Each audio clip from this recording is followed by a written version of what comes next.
Presiden Ukraina Volodymyr Zelensky telah membuat 10 poin perdamaian yang diajukan pada Rusia.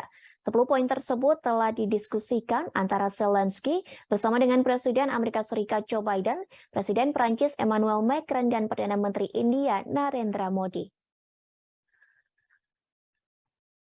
Zelensky juga mendesak pemimpin dunia untuk mengadakan konferensi tingkat tinggi atau KTT perdamaian global. Zelensky pertama kali menyebutkan formula perdamaian ini saat puncak pertemuan G20 di Bali pada November 2022. Sementara inilah 10 poin perdamaian Ukraina pada Rusia. Poin pertama soal keamanan radiasi dan nuklir. Pada poin ini berfokus pada pemulihan keamanan di sekitar pembangkit listrik tenaga nuklir terbesar di Zaporizhzhia, Ukraina.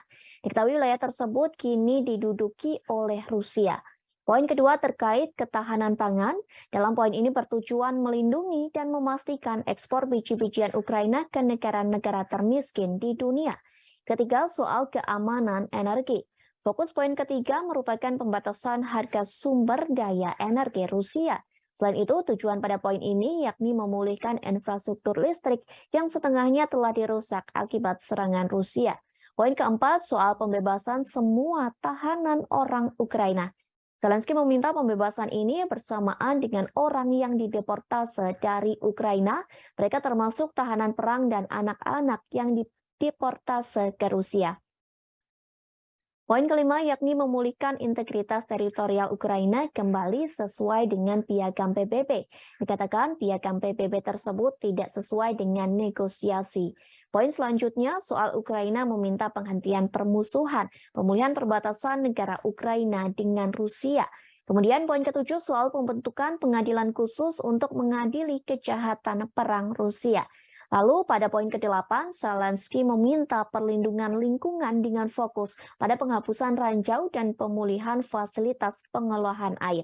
Dalam poin ke-9, Zelensky meminta Rusia tidak memperluas konflik. Sebagai gantinya, Rusia harus membangun arsitektur keamanan di ruang Euro-Atlantik termasuk jaminan untuk Ukraina. Poin terakhir, Zelensky meminta konfirmasi Rusia agar mengakhiri perang. Hal itu termasuk dokumen yang ditandatangani oleh pihak yang terlibat.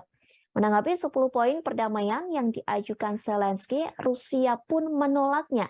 Rusia kembali menegaskan tidak akan menyerahkan 4 wilayah yang telah diambil paksa dari Ukraina.